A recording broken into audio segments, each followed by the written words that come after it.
책과 함께하는 시간 톡톡. 오늘은 류시아 시인님의 마음 챙김의 시집 굉장히 오랜만에 들고 나왔습니다. 네.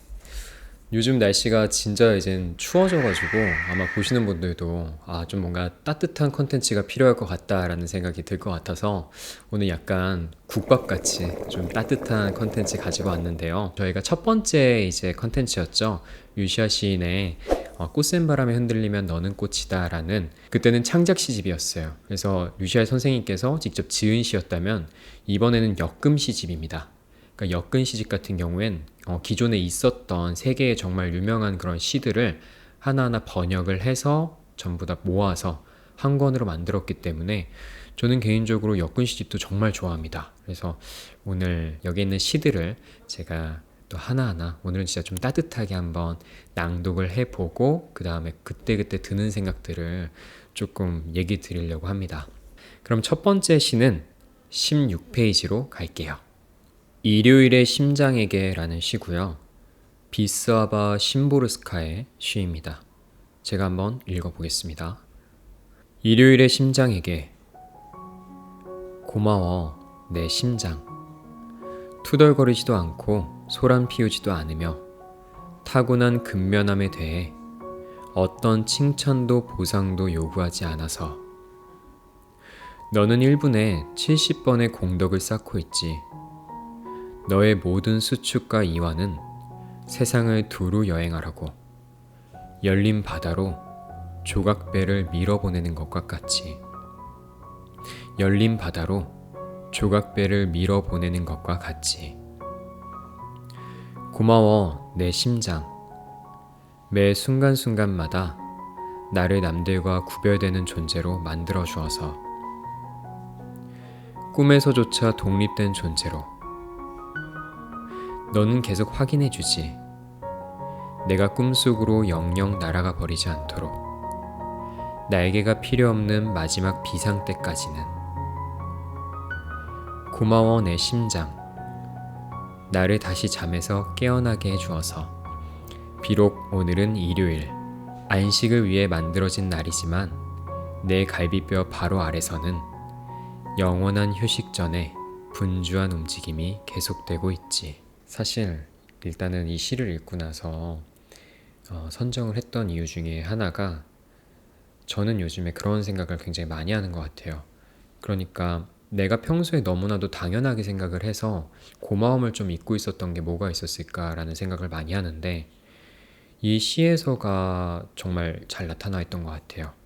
제목에서부터 일요일의 심장에게, 그리고 마지막 연에 나오는 말이 비록 오늘은 일요일, 안식을 위해 만들어진 날이지만 내 갈비뼈 바로 아래서는 영원한 휴식 전에 분주한 움직임이 계속되고 있지 라는 부분이, 저는 제 심장에게 고맙다라고 생각을 한 적이 몇 번이나 있을까라는 생각과, 심장뿐만 아니라 팔다리, 그리고 제 주변에 있는 소중한 사람들, 가족, 너무너무 다 중요하고 지금 저를 있게 하는 데 있어서 굉장히 큰 힘이 되어주는 존재들인데, 사실 그 사람들에게 되게 잘 못하고 있진 않았나 라는 생각을 하게 되더라고요. 그래서 저는 개인적으로 평상시에 뭔가 다른 사람을 보면서 좀 부러워한다거나, 아니면 지금의 내 모습 자체가 너무 초라하게 느껴지고 지금 뭔가 길이 보이지 않아서 좀 답답하게 느껴지는 순간에 딱 한 가지 뭔가 항상 유념하는 게 있는데요. 그게 어떤 거냐면, 지금 내가 갖지 못한 걸 생각하지 말고 지금 내가 갖고 있는 게 뭔지를 한번 생각해 보자 라는 생각을 합니다. 그래서 길을 걷고 있으면 잠깐 멈춰서 어디 앉아서 하기도 하고, 아니면 좀 하루를 마무리하는 시간에 직접 한번 쓰기도 하고, 아니면 그냥 머릿속으로도 생각을 해봐요. 그러니까 제가 갖지 못해서 지금 갈구하는 거 말고, 내가 사실 이런 것들을 사실 갖고 있다. 쭉 쓰다 보면은 저는 저를 너무나도 사랑해주는 부모님이 또 있죠. 이게 모든 사람한테 있는 건 아니죠. 그쵸? 부모님도 있고, 그리고 제가 이렇게 따뜻하게 여러분들한테 목소리를 내서 이제 읽어 드릴 수 있다라는 지금의 뭔가 이런 기회도 있고 뭐 그 밖에 갖고 있는 게 너무 많아요. 그러니까 그런 것들을 생각을 하다 보니까 사실 나 진짜 가진 게 많구나. 그러니까 오히려 남들이 갖지 못한 것들도 많이 갖고 있기 때문에 나 지금 굉장히 사실은 감사해야 되는 상황이네 라는 생각까지 약간 이어지게 되더라고요. 그래서 저는 약간 그런 생각을 합니다. 여러분들도 혹시 좀 지금 내 자신이 너무 초라하게 느껴진다면 갖지 못한 거 말고 지금 갖고 있는 게 뭔지를 한번 리스트를 쭉 써보면은 약간 저랑 비슷한 감정을 느낄 수도 있지 않을까 라는 생각을 하면서 마찬가지로 저도 지금 제 심장이 이렇게 뛰고 있네요.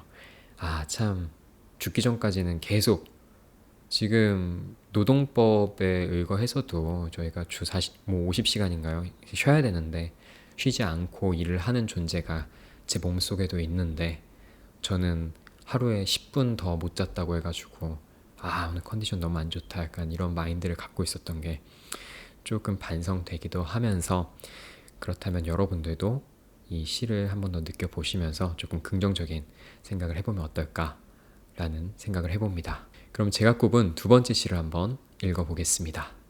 22페이지로 갈게요. 기다려라 라는 시고요. 골웨이 키넬 교수님께서 쓰신 시입니다. 이 시는 제가 일단 한번 읽어보고 다시 이 시에 그 뒤에 배경이 있거든요. 그 얘기를 들려드린 다음에 다시 한번 읽어볼게요. 아마 그럼 여러분들이 그때그때 느끼는 감정이 달라질 것 같아서 한번 그냥 읽어보겠습니다. 기다려라. 기다려라. 지금은. 모든 것을 불신해도 좋다. 꼭 그래야만 한다면. 하지만 시간을 믿으라. 지금까지 시간이 너를 모든 곳으로 데려다 주지 않았는가? 너는 개인적인 일들에 다시 흥미를 갖게 될 것이니 너의 머리카락에도 고통에도 흥미를 갖게 될 것이니 계절 지나 핀 꽃이 다시 사랑스러워질 것이다. 쓰던 장갑이 다시금 정겨워질 것이다. 장갑으로 하여금 다른 손을 찾게 만드는 것은 그 장갑이 가진 기억들, 연인들의 외로움도 그것과 같다. 우리처럼 작은 존재가 빚어내는 거대한 공허감은 언제나 채워지기를 원하니 새로운 사랑에 대한 갈망이 오히려 옛사랑에 충실한 것. 기다려라. 너무 일찍 떠나려 하지 말라. 너는 지쳤다. 하지만 우리 모두가 지쳤다. 하지만 누구도 완전히 지치진 않았다. 다만 잠시 기다리며 들어보라. 머리카락에 깃든 음악을, 고통 안에 숨쉬는 음악을, 우리의 모든 사랑을 실처럼 다시 있는 음악을 거기 있으면서 들어보라. 지금이 무엇보다도 너의 온 존재에서 울려 나오는 피리 소리를 들을 유일한 순간이니 슬픔으로 연습하고 완전히 탈진할 때까지 자신을 연주하는 음악을. 네. 일단 배경 없이 들었을 때도 사실 굉장히 감동적이에요. 그쵸? 뭔가 시간이 지나면은 다시금 너가 지금 흥미를 못 느꼈던 것들에 느낄 수 있는 것들이 많아질 것이다 라는 얘기인 것 같은데 배경을 들려드릴게요. 이 시는 골웨이 키넬이 대학에서 문학을 강의할 때 시련의 상처로 자살을 하겠다며 찾아온 제자에게 써준 시입니다. 이 시를 읽고 난 여학생은 마음을 돌렸으며 훗날 시인에게 감사 편지를 보냈다고 합니다. 듣고 나니까 좀 다시 읽어봐야 될 것 같죠? 예, 한번 다시 읽어볼게요. 기다려라. 지금은. 모든 것을 불신해도 좋다. 꼭 그래야만 한다면. 하지만 시간을 믿으라. 지금까지 시간이 너를 모든 곳으로 데려다 주지 않았는가? 너는 개인적인 일들에 다시 흥미를 갖게 될 것이니 너의 머리카락에도 고통에도 흥미를 갖게 될 것이니 계절 지나 핀 꽃이 다시 사랑스러워질 것이다. 쓰던 장갑이 다시금 정겨워질 것이다. 장갑으로 하여금 다른 손을 찾게 만드는 것은 그 장갑이 가진 기억들, 연인들의 외로움도 그것과 같다. 우리처럼 작은 존재가 빚어내는 거대한 공허감은 언제나 채워지기를 원하니 새로운 사랑에 대한 갈망이 오히려 옛사랑에 충실한 것. 기다려라. 너무 일찍 떠나려 하지 말라. 너는 지쳤다. 하지만 우리 모두가 지쳤다. 하지만 누구도 완전히 지치진 않았다. 다만 잠시 기다리며 들어보라.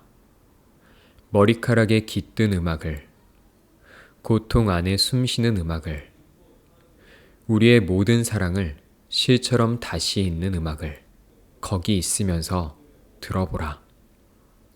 지금이 무엇보다도 너의 온 존재에서 울려 나오는 피리 소리를 들을 유일한 순간이니 슬픔으로 연습하고 완전히 탈진할 때까지 자신을 연주하는 음악을.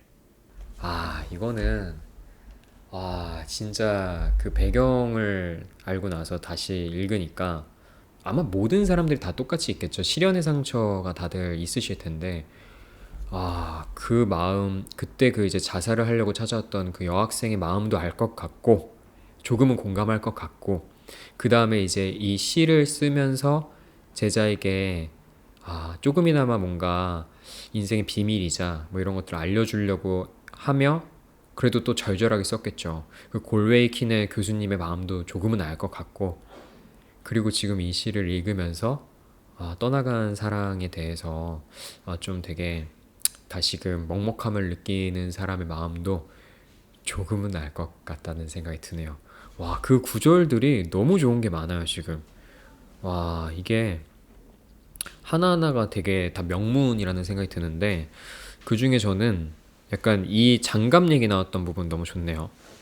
그러니까 쓰던 장갑이 다시금 정겨워져서 장갑으로 하여금 다른 손을 찾게 만드는 것은 그 장갑이 가진 기억들이라고 했는데, 약간 지나간 사랑은 또 새로운 사랑으로 약간 덮어진다고 하고 그 에너지로 사실은 많은 사람들이 살아가는 게 아닐까 싶어요. 왜냐면 시련의 상처가 생각보다 엄청 크잖아요.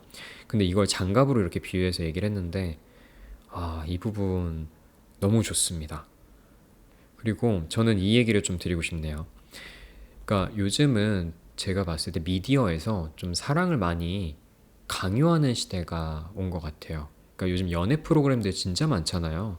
제가 막 진짜 열 손가락으로 다 꼽아도 그거보다도 많을 것 같아요. 뭐 심지어 뭐 유튜브나 아니면 다른 OTT 서비스에서도 나오는 게 너무 많아서 그걸 보고 있으면은, 그리고 또 그걸 많은 사람들이 열광을 하면서 보잖아요. 이게 지금 우리는 당장 빨리 누군가를 사랑을 해야 돼. 그러니까 사랑을 안 하는 사람들은 빨리 뭔가 사랑을 찾아야 되고, 사랑을 하는 사람들은 뭐 계속 사랑하면 되고, 약간 이런 느낌으로 계속해서 그런 컨텐츠들이 나오고 많은 사람들이 관심을 갖게끔 만드는 게 조금은 많은 어떤 사람들한테는 불편할 수도 있겠다라는 생각이 들었어요.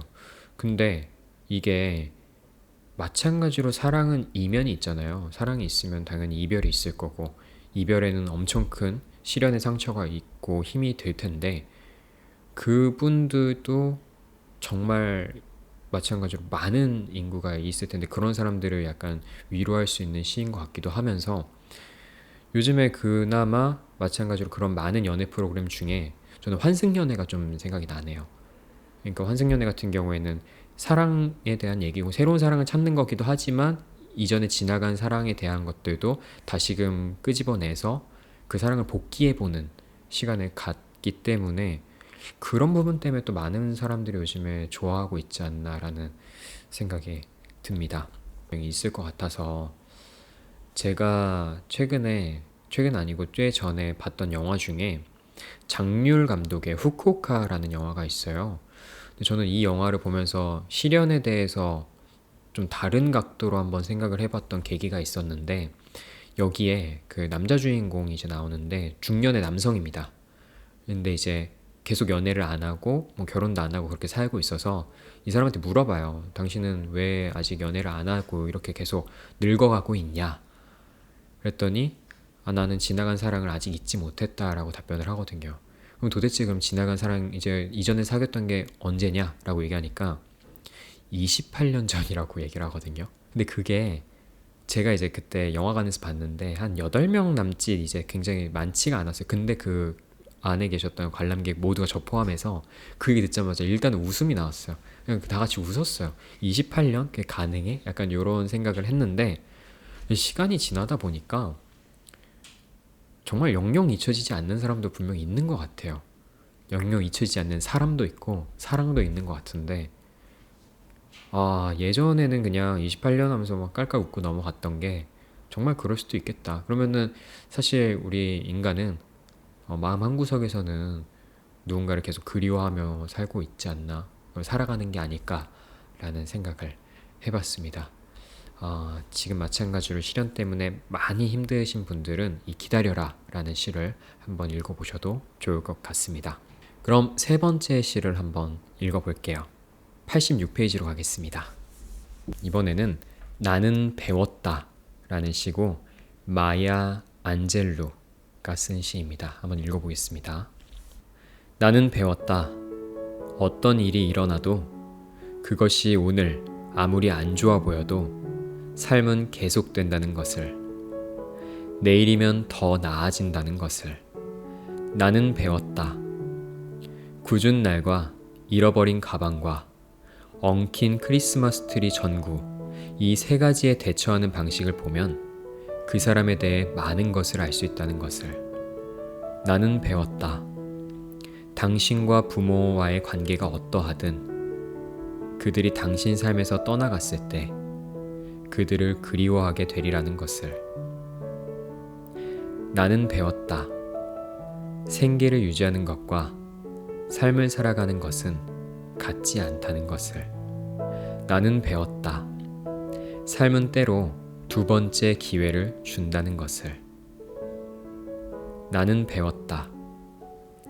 양쪽 손에 포수 글러브를 끼고 살아가면 안 된다는 것을, 무엇인가를 다시 던져줄 수 있어야 한다는 것을 나는 배웠다. 내가 열린 마음을 갖고 무엇인가를 결정할 때 되게 올바른 결정을 내린다는 것을 나는 배웠다. 나에게 고통이 있을 때에도 내가 그 고통이 될 필요는 없다는 것을 나는 배웠다. 날마다 손을 뻗어 누군가와 접촉해야 한다는 것을, 사람들은 따뜻한 포옹 혹은 그저 다정히 등을 두드려주는 것도 좋아한다는 것을 나는 배웠다. 내가 여전히 배워야 할 게 많다는 것을 나는 배웠다. 당신들은 당신이 한 말, 당신이 한 행동은 있지만 당신이 그들에게 어떻게 느끼게 했는가는 결코 잊지 않는다는 것을. 이거 진짜 이런 표현을 하긴 좀 그렇지만 할게요. 미치시네요. 예. 아니 어떻게 표현이 지금 연마다 이 정도면은 거의 바이블이지라는 생각이 들 정도로 어디 하나 빠지는 게 없고요.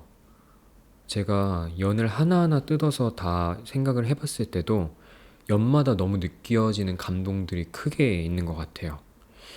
여러분들은 최근에 뭘 배우셨나요? 사실 저는 인생에 있어서 진리는 없다고 생각을 해요. 그러니까 진리에 가까운 것들은 분명히 있다고 생각을 하지만, 왜냐면 진리는 변하지 않아야 되잖아요. 근데 사람마다 상황이 다르고, 그렇기 때문에 어떻게든 절대적으로 통용되는 진리는 없다라고 생각을 하고, 대신 진리에 가까운 것들은 있다라고 생각을 했을 때 뭔가를 배우면은 그럼 그 진리에 가까운 것들을 배우게 되는 거죠. 그래서 느끼는 것들이 굉장히 큰데, 그런 게 있어요. 저는 여기 일단 마지막 연을 다시 한번 얘기를 할게요. 나는 배웠다. 사람들은 당신이 한 말, 당신이 한 행동은 있지만 당신이 그들에게 어떻게 느끼게 했는가는 결코 잊지 않는다는 것을. 이 부분을 보면서 생각을 한 게 제가 평소에 갖고 있는 생각 중에 저는 많은 사람, 그냥 모든 사람들한테 될 수 있으면 친절하려고 노력을 합니다. 네. 그냥 그래요. 예, 친절하게 하고 싶고 배려하고 싶고 그럽니다. 물론 제 역량이 부족하고 제 에너지가 부족해서 그러지 못한 순간들도 너무 많지만 될 수 있으면 그렇게 하려고 하는데 그 이유가 사실 나는 저 사람에 대해서 잘 모르잖아요. 근데 그 사람들이 다 분명히 어딘가 상처가 있을 거고 힘든 부분이 있을 거라고 생각을 해요. 그러니까 그런 상처가 있는 사람들한테는 그래도 내가 뭐 말이라도 따뜻하게 하고 뭔가 행동이라도 더 예의 바르게 하면은 좀 더 그 사람들한테 좋지 않을까? 에너지가 되지 않을까라는 생각에 모든 사람에게 좀 친절하게 하려고 노력을 하는 편인데 이 마지막 연에 나왔던 부분도 사실 저도 굉장히 비슷하게 생각하고 있는 부분이어서 굉장히 좀 공감이 들었습니다. 그리고 이 안젤로 선생님이 치트키를 썼네요. 예, 부모님 얘기가 나오죠. 아, 부모님 얘기 나오면은 치트키입니다. 제가 봤을 때. 여기 나는 배웠다. 당신과 부모와의 관계가 어떠하든 그들이 당신 삶에서 떠나갔을 때 그들을 그리워하게 되리라는 것을. 아, 이것도 참, 왜 우리는, 이건 알잖아요. 텍스트로 들었을 때는 아는데, 금방 까먹고 가까운 존재들이기 때문에 서로 상처를 주는 일이 비일비재한데, 이게 진짜 이번 생에서 만약에 헤어지게 된다면은 언제 만날지도 모르는 건데, 아, 참, 매 순간 잘 해야 되는데 쉽지가 않다라는 생각도 들고요. 그 다음 년에 나오는 나는 배웠다. 생계를 유지하는 것과 삶을 살아가는 것은 같지 않다는 것을 직장인분들 많이 공감하실 것 같습니다.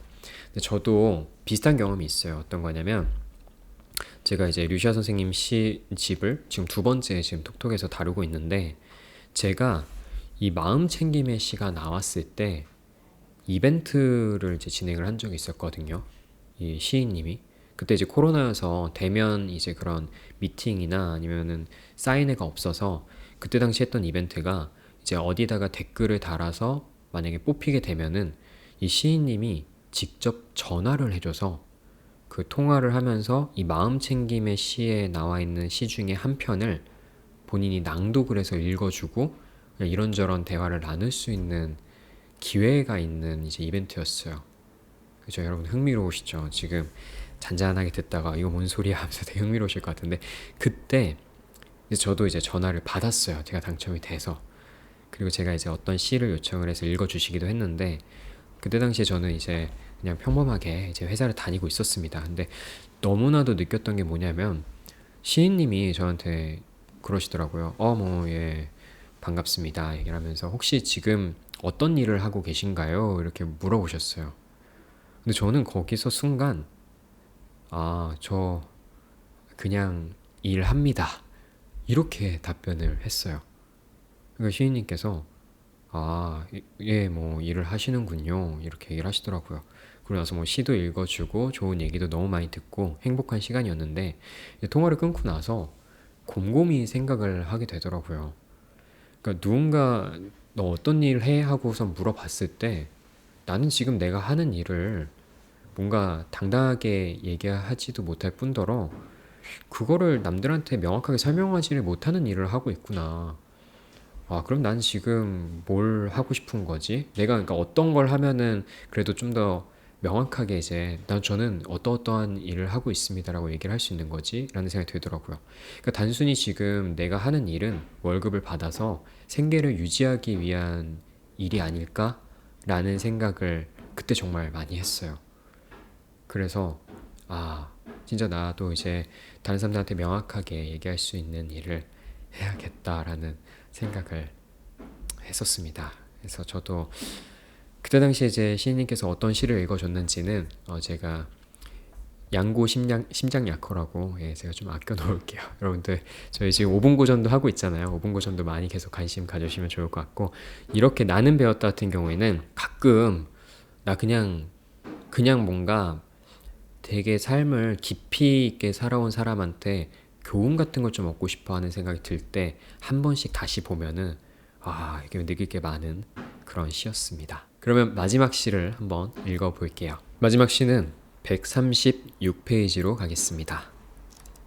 이 시는 마무리하기 딱 좋은 시인 것 같아요. 네, 그래서 선정을 했고요. 어느 묘비명에 적힌 시, 에드나 세인트 빈센트 밀레이라는 시인이 지었습니다.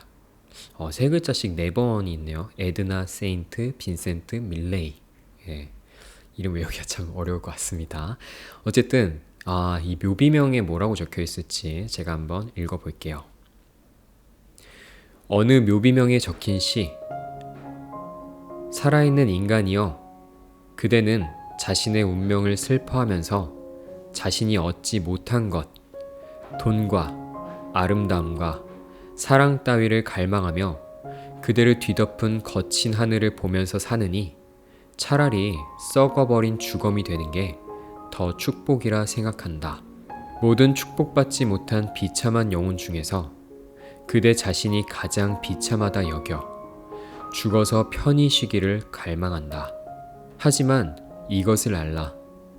그 운명이 아무리 내 상태를 부러워할 만큼 암울한 것이라고 하더라도 여기 기꺼이 자신의 운명을 벗어던지고 그대의 운명을 짊어질 사람이 누워있으니 그대의 외투를 내게 주고 그대는 내 것을 입으라. 이 시는 그쵸. 정말 불평불만하는 사람들도 많고, 근데 저는 그게 공감이 가요. 그만큼 힘드니까 삶이 녹록하지가 않잖아요. 이게 그리고 모든 건 습관이어서 이게 부정적인 생각도 하다 보면 계속 부정적인 생각이 들고 부정적인 말도 하다 보면 부정적인 말이 계속 늘어나는데, 이제 그런 사람들한테도 그래도 살아있는 것 자체가 굉장히 큰 기쁨이자 행복이다 라는 이제 교훈을 주는 시입니다. 왜냐면 누군가가 이제 정말 갈구했을 삶이잖아요. 죽은 사람들 중에서는. 그것만 생각해 보더라도 하루하루를 더 진짜 행복감을 느끼면서 살 필요가 있지 않나 라는 얘기를 하는데, 올해 했던 드라마 중에 노희경 작가님의 우리들의 블루스 있잖아요. 저는 맨 마지막에 나왔던 엔딩 크레딧의 그 문구가 생각이 나는 게, 이제 이 세상에 행복하지 않기 위해 태어난 사람은 없습니다. 모두가 행복하기 위해 태어났기 때문에 뭐 힘들더라도 우리 모두 행복해지려고 노력합시다. 이제 이런 멘트였던 걸로 기억을 해요. 그거 보면서도 진짜 감동받았었는데, 마찬가지로 이렇게 묘비명에 누군가는 갖지 못했지만 내가 갖고 있는 게 뭘지에 대해서 다시 한번 상기시킬 수 있는 그런 시가 아니었나 라고 생각을 합니다. 어느 묘비명에 적힌 시라고 해서 묘비에 대한 얘기를 좀 해보면 재밌을 것 같아요. 여러분들은 혹시라도 죽게 되면은 묘비명에 남기고 싶은 문구나 구절이 있을까요? 만약에 없으시다면 5분 고전에서 추천을 해드릴 수도 있긴 한데, 농담이고요. 저는 개인적으로 그런 것 같아요. 제가 되게 좋아하는 이제 작가 중에 언급을 많이 했죠. 톡톡에서 무라카미 하루키를 좋아하는데, 무라카미 하루키도 그렇고 저도 그렇고 취미가 달리기입니다. 저 뛰는 거 굉장히 좋아하는데, 그래서 하루키가 자기가 혹시 묘비명을 적게 되면은 난 이런 문구를 적을 거야 라고 얘기했던 게, 적어도 걷지는 않았다라는 문구를 적고 싶대요.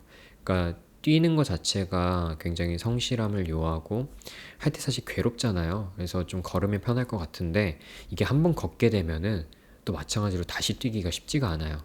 그래서 약간 느리게 뛰더라도 어쨌든 계속 뛰는 게 굉장히 중요한 일인데, 하루키는 그래도 걷지는 않겠다라고 적겠다라고 했는데, 저는 사실 굉장히 하루키의 삶과도 많이 밀접한 연관이 있다고 생각했어요. 왜냐면은 지금 70대가 넘었는데도, 지금 나이가 굉장히 많으신데도 그래도 그 책을 정말 꾸준히 내고 계시잖아요. 그래서 그런 부분들도 정말 성실하다고 생각을 해서 너무 잘 어울린다 라는 생각을 했고, 그래서 저도 내가 묘비명을 적게 되면 나는 뭐라고 적을까 라고 생각을 해봤는데, 제가 또 하루키를 좋아하니까 약간 오마주를 해서 저는 뛰지 않은 날보단 뛴 날이 더 많았다 라고 적으면 어떨까라고 생각을 해봤어요.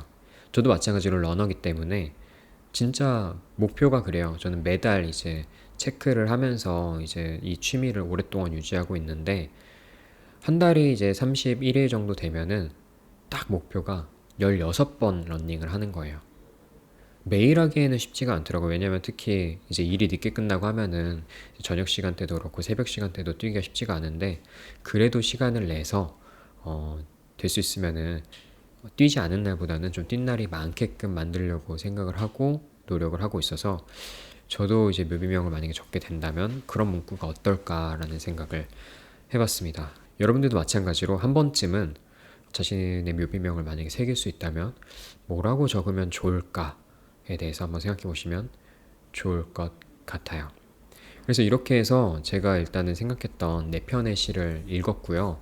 그런데 제가 개인적으로 시집들은 항상 저만의 이제 보는 재밌는 방식이 하나 있어서 이걸 소개하면서 약간 앵콜처럼 한 편만 더 읽을게요. 그래서 어떤 거냐면, 저는 시집을 딱 있을 때 그냥 뭐 목차를 보고 나서 읽고 싶은 시를 읽기도 하고 순서대로 읽기도 하지만, 아무거나 펼쳐가지고 나오는 시를 읽는 때도 종종 있거든요.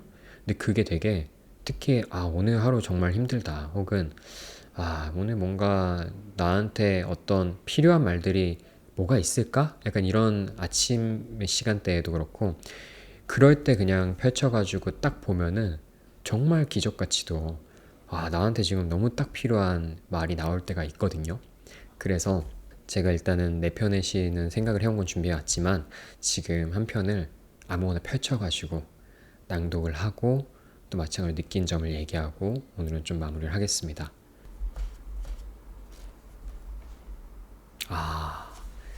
지금 펼쳤는데 이 54페이지에 아닌 것이라는 시가 나왔거든요. 저 이 시 상당히 좋아하는 시여서 이번에 고민 많이 했었는데, 이게 또 운명처럼 이렇게 또 낭독을 하게 되네요. 그럼 아닌 것까지 한번 읽어보도록 하겠습니다. 아닌 것, 에린 헨슨. 당신의 나이는 당신이 아니다. 당신이 입는 옷의 크기도 몸무게와 머리 색깔도 당신이 아니다. 당신의 이름도 두 뺨의 보조개도 당신이 아니다. 당신은 당신이 읽은 모든 책이고 당신이 하는 모든 말이다. 당신은 아침에 잠긴 목소리이고 당신이 미처 감추지 못한 미소이다. 당신은 당신의 웃음 속 사랑스러움이고 당신이 흘린 모든 눈물이다. 당신이 철저히 혼자라는 것을 알 때, 당신이 목청껏 부르는 노래, 당신이 여행한 장소들, 당신이 안식처라고 부르는 곳이 당신이다. 당신은 당신이 믿는 것들이고 당신이 사랑하는 사람들이며 당신 방에 걸린 사진들이고 당신이 꿈꾸는 미래이다. 당신은 많은 아름다운 것들로 이루어져 있지만 당신이 잊은 것 같다. 당신 아닌 그 모든 것들로 자신을 정의하기로 결정하는 순간에는. 이 시는 사실 마찬가지로 정말 많은 사람들이 공감할 것 같은 시예요. 우리는 이름부터 시작하죠. 이름, 생김새, 옷차림, 그리고 통장 잔고, 주소 뭐 등등 해가지고 많은 것들로 자기를 표현을 하는데, 이 시에서 얘기하죠. 사실 그런 것들은 당신이 아니다. 당신은 당신이 읽은 모든 책이고 당신이 갔던 여행의 장소들이고 당신이 꿈꾸는 미래이고 당신 방에 걸린 사진들이고, 약간 이런 것들이 진정한 당신에 가깝다라는 내용이어서 저도 사실 굉장히 좀 생각을 많이 해보게 됩니다. 여기에 나와 있는 예시 말고 저 스스로 나는 뭘까? 나를 뭐라고 표현할 수 있을까? 라고 생각을 했어요. 저 프리스타일 잘한다고 했잖아요. 지금 생각을 해봤는데 그런 생각이 드네요. 당신은 다른 사람들에게 맞추는 눈맞춤이다 라고 방금 생각을 해봤어요. 그러니까 우리가 어떤 누군가 대상을 볼 때 눈맞춤을 하고 얘기를 하고 인사를 하고 하잖아요. 이게 그 안에 그 눈맞춤 속에서도 느껴지는 감정들이나 따뜻함이 분명히 있다고 생각을 하거든요. 제가 피곤하고 하면은 이제 흐리멍텅한 눈이 다른 사람한테 뭔가 에너지를 주거나 감동을 주지 못하겠죠. 근데 이제 뭔가 다른 사람들과의 눈맞춤 그 순간이 나를 진정으로 표현할 수 있는 것이기 때문에 매 순간 매 순간 조금 더 최선을 다하고 신중하자라는 의미로 여러분들이 받아주셨으면 좋겠습니다. 이렇게 해서 총 5편의 시를 읽어봤고요. 오늘은 유시아 선생님의 첫 이제 역금 시집, 저희가 이제 톡톡 가장 첫 번째 게시물이었던 그때도 이제 시를 다뤘었는데 오랜만에 시를 가지고 나왔습니다. 앞으로도 날씨가 추워지는 만큼 저희가 따뜻한 감동, 그리고 조금은 재밌는 이야기, 그리고 다양한 정보들 가지고 올 테니까요. 요즘 많은 분들 계속해서 구독해주고 계시니까요. 계속해서 많이 관심 가져주시면 좋을 것 같습니다. 오늘은 유시아 시인의 마음 챙김의 시로 얘기 나눠봤습니다.